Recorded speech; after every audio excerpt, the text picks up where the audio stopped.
In front of me is Motorola Moto G, and today I would like to show you how you can add photos to text message.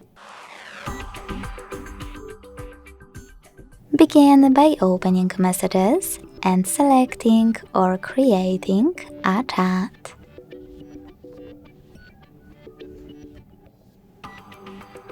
Then click on this icon of a paperclip at the top right corner and tap on Pictures.